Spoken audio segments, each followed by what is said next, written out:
Hello everyone, this is Vivekanand. I am here to class 11 subject physics. The topic is uses of dimensional formula. In last time I have discussed what are the dimensional formula, and in dimensional formula I derived different type of the dimensional formula. Suppose acceleration, velocity, and capital G, acceleration due to gravity, and many other different quantities. We have derived the dimensional formula. Today I am going to discuss uses of dimensional formula. Dimensional formula जो होता है उसके क्या uses हैं physics में. What are the uses of dimensional formula in physics. Today we are going to discuss. So first uses to convert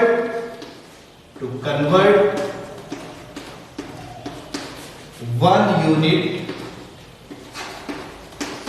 of physical quantity. PQ means physical quantity. To convert one unit of physical quantity to another unit of physical quantity. First use इसका है किसी भी physical quantity की unit को दूसरे unit में कैसे convert करेंगे. तो इसके लिए हम लोग एक फार्मूला यूज करेंगे. Formula is that is n1 u1 equal to n2 u2. What is n1? Numerical value of first unit, and u1 is u means unit, and n2 means numerical value of second unit, and u2 means unit of the second physical quantity. Again, n1 means numerical value of first physical quantity, and u1 means unit of first physical quantity, and n2 means numerical value of second physical quantity, and u2 means unit of second physical quantity. Suppose the value of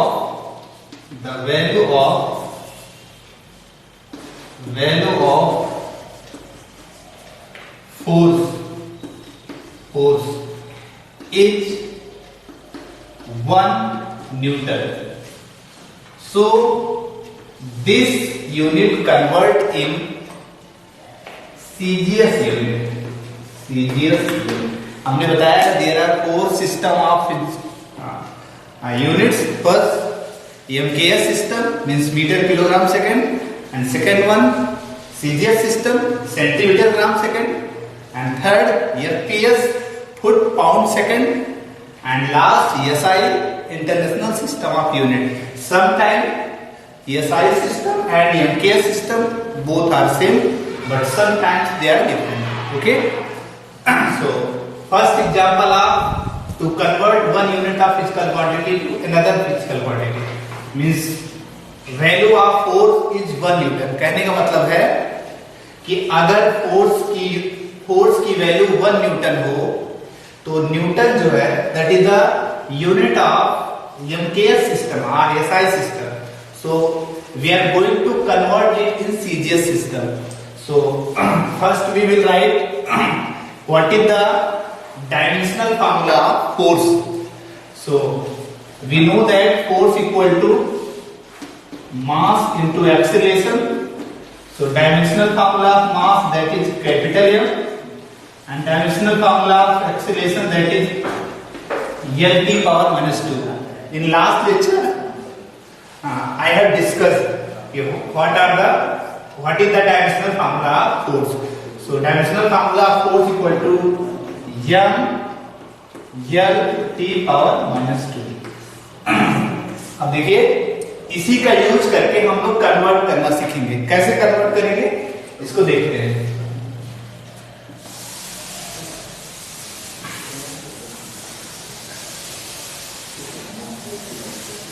So इस फार्मूले का use करिए. देखिए कैसे किया जाता है. n1 u1 equal to n2 u2 means place of n1 we will write 1 and U1 means unit. Unit it is MKS unit. MKS unit. Newton जो है SI सिस्टम की यूनिट है, लेकिन इसको हम MKS यूनिट में लेके चलेंगे, मीन्स MKS में भी उसको लिखा जा सकता है. That is N2. N2 हमको फाइंड करना है और U2 यहां रहेगा CGS. तो हमको इसको डायमेंशनल फार्मूले के हेल्प से फाइंड करना है. तो देखिए फोर्स का जो डायमेंशनल फार्मूला आया था that is M L T power -2. अब चूंकि दो बार है इसलिए हम इसको 1 2 करके लिखेंगे. M1 L1 T1 equal to L2 M2 L2 and T2 power -2. क्योंकि फोर्स का जो डायमेंशनल फार्मूला होता है वो M L T पावर -2 होता है. अब देखिए यहां से L2 की वैल्यू को फाइंड करेंगे. तो N2 equal to 1 M1 by M2. अब देखिए दोनों सेम पावर है इसलिए यहां पर पावर 1 लिख देंगे. एंड L1 बाई L2, इनका भी दोनों का पावर सेम है इसलिए 1 लिख देंगे. और T1 बाई T2, यहां दोनों ही जगह पावर -2 है इसलिए यहां पर -2 लिखेंगे. क्लियर? आप देखिए कैसे इसको हम लोग न्यूमेरिकली एक यूनिट से दूसरे यूनिट में कन्वर्ट करेंगे. आगे देखते हैं. N2 equal to what is M1 and M2. M1 kg में रहेगा और M2 जो है ग्राम में रहेगा. तो यहां पर हम लिख देंगे केजी डिवाइडेड बाई ग्राम का पावर 1. एंड L1 क्या है? डिस्टेंस है. So this is L1 means metre divided by centimetre. And last one T1 by T2 means second by second, power -2 and power 1. Okay, so M1 by M2, M1 by M2 power 1, L1 by L2 power 1, T1 by T2 power -2. इसको समझ लेना कैसे हुआ. फिर से देखिए M2 की value जब फाइंड करेंगे तो ये पूरा टर्म नीचे आ जाएगा और इसको हम अलग अलग लिखेंगे. तो M1 को M2 के साथ, L1 को L2 के साथ, T1 को T2 के साथ. ये कहां से मिला था? चूंकि जो क्वांटिटी दी गई थी क्वेश्चन में वो फोर्स थी, इसलिए फोर्स को हमने उसके फोर्स का डायमेंशनल फार्मूला लिखा था और उसी को दो पार्ट में ब्रेक कर दिया. तो M1 क्या है? That is mass. M2 another mass means it is KG and it is gram. L1 is in meter, L2 centimeter, and T1, T2 both are in second. Okay, so kg. अब देखिए क्या करना है. kg को हम ऐसा क्या लिख दें कि वो ग्राम में बन जाए. 1000 gram divided by gram. Clear? Power 1. And metre हम क्या लिख दें? सेंटीमीटर बनता है. 100 डिवाइडेड बाई सेंटीमीटर. और सेकंड दोनों है ये तो कैंसिल हो जाएगा. तो 1 का power -2. Okay, centimetre cancel, gram cancel. So N2 equal to N1 की वैल्यू 1 थी. सो N2 equal to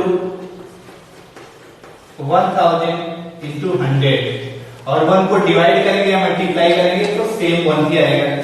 so we can write N2 equal to 1000 में 10 पावर 3, 100 में 10 पावर 2.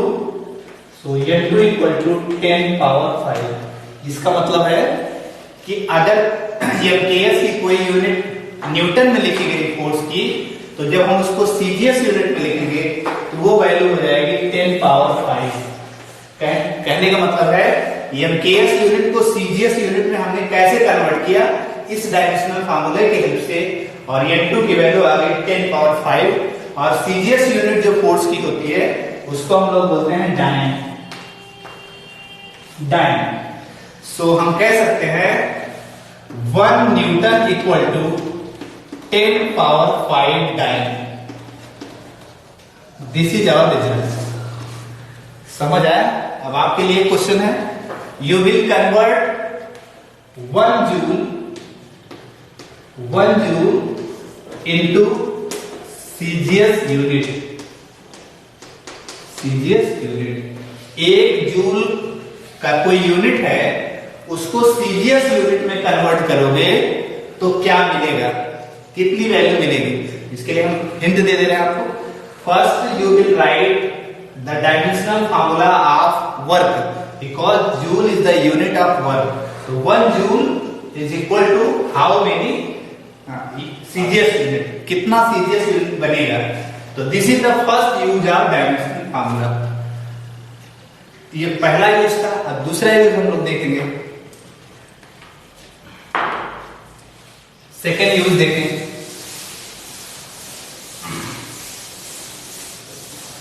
सेकेंड यूज है to check the correctness of the equation.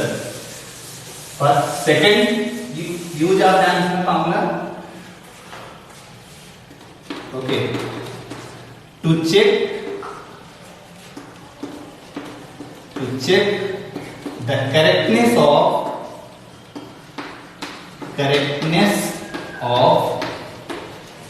equation to check the correctness of equation। कोई भी equation अगर दिया गया है तो वो करेक्ट है कि नहीं, इसके लिए हम लोग डायमेंशनल फार्मूले के हेल्प से उसको करेक्ट है कि नहीं इसको चेक कर सकते हैं। तो second use of dimensional formula that is to check the correctness of the equation. Okay, so एक इक्वेशन हम लोग लिखते हैं, उसको चेक करते हैं, आपको बताते हैं कैसे चेक किया जाता है। तो suppose half M B square equal to M G H,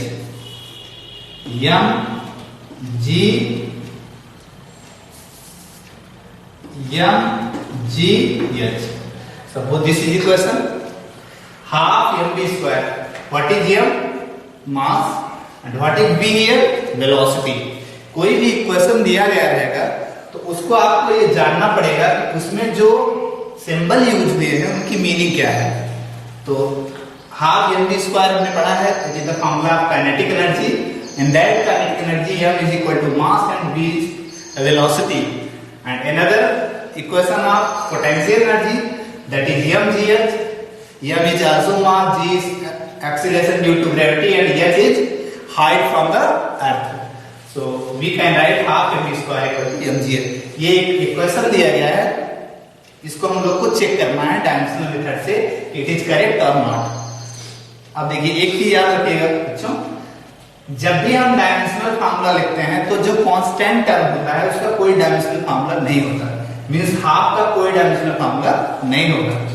m का डायमेंशनल फार्मूला होगा that is capital M, and dimensional formula of velocity हम लोगों ने डिराइव किया that is l t power -1 square is equal two dimensional formula of m that is capital M and dimensional formula of g means acceleration due to gravity, that is equal to acceleration, and dimensional formula of height that is equal to length।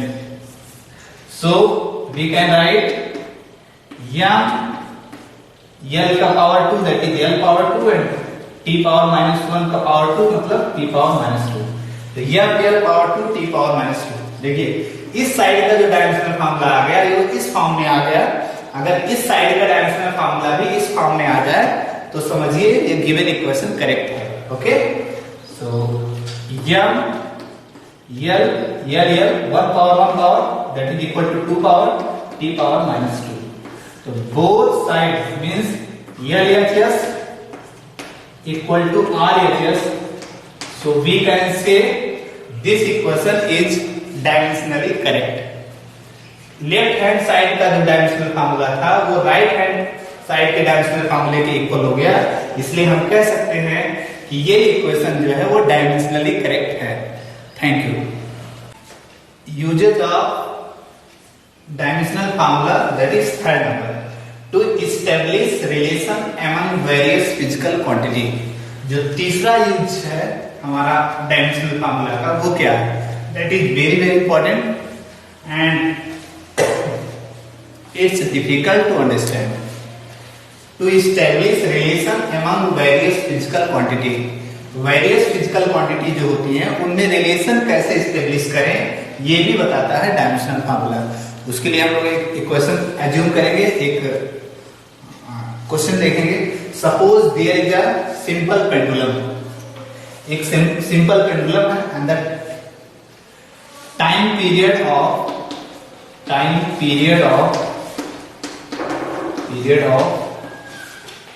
simple pendulum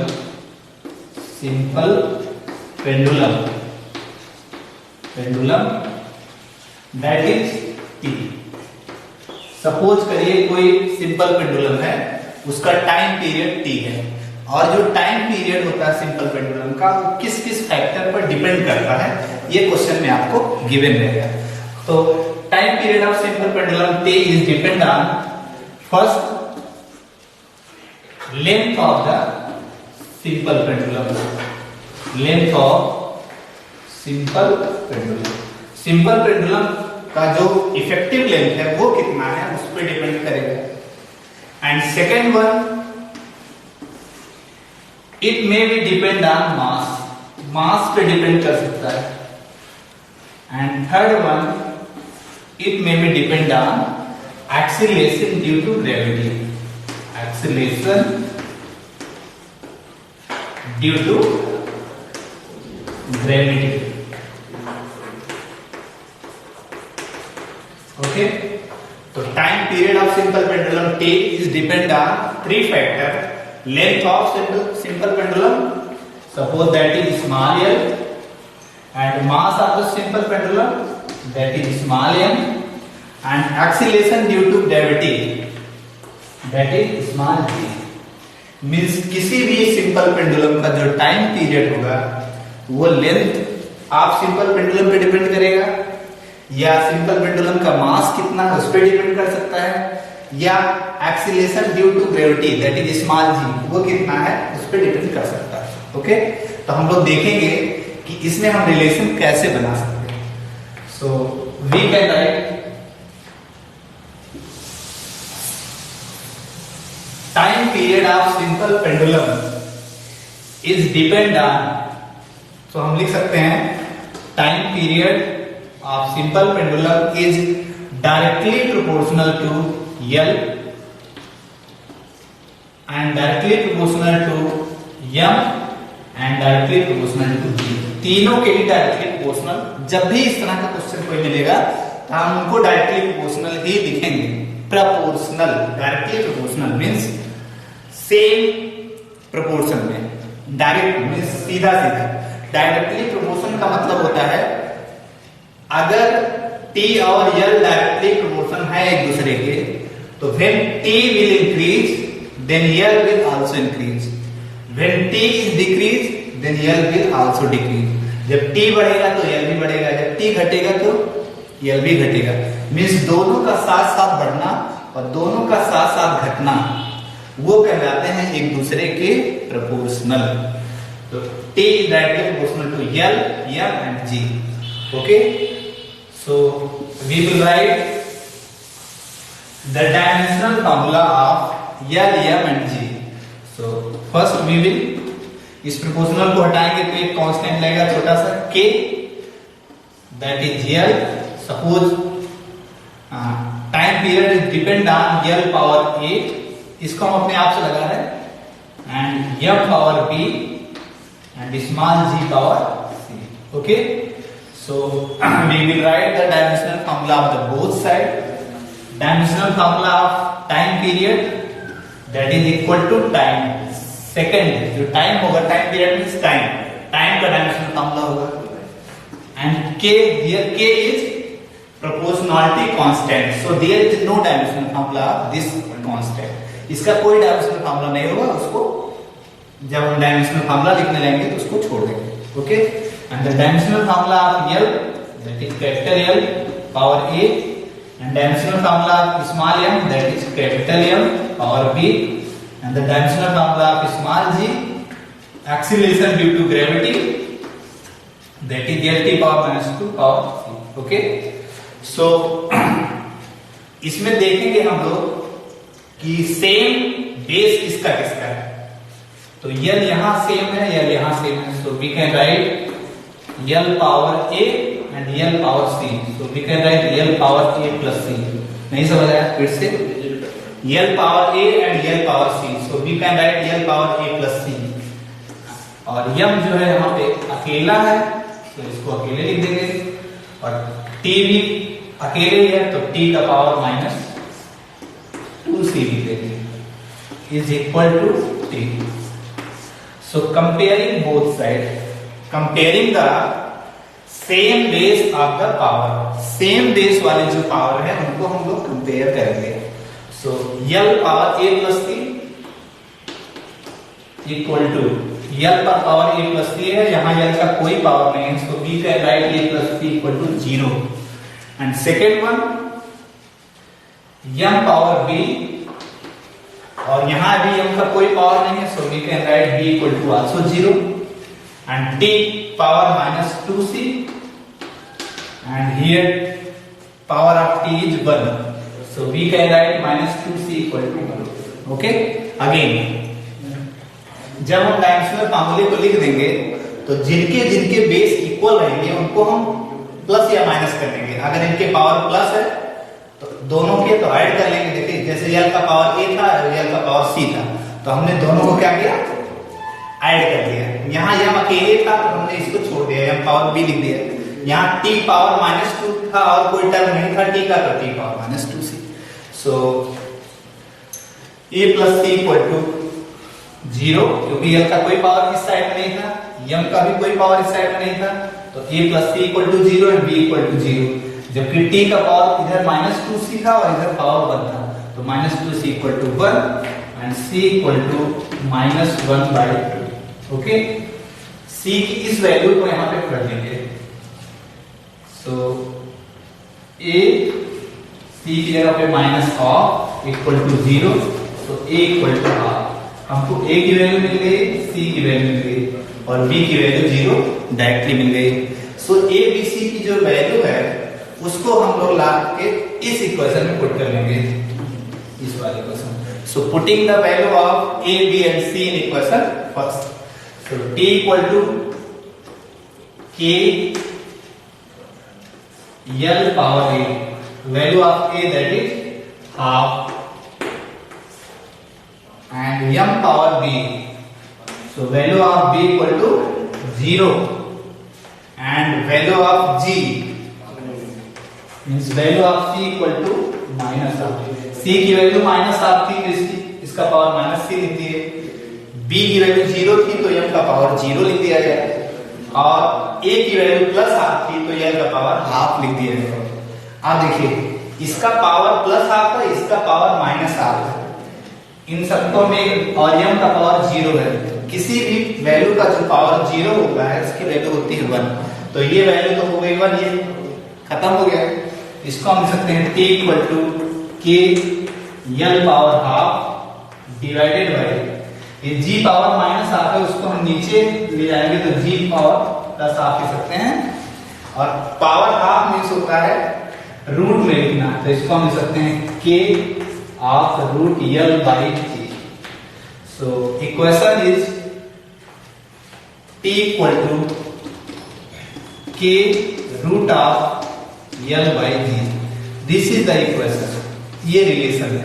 इस तरह से हम to establish the among the relation between the two different quantity, किसी भी quantity का दूसरी quantity के साथ क्या रिलेशन है, उससे क्या फार्मूला बनेगा, जिससे हम बना सकते हैं। जैसे हमको ये पता था, लेकिन करेक्ट फार्मूला क्या है, ये है। Thank you.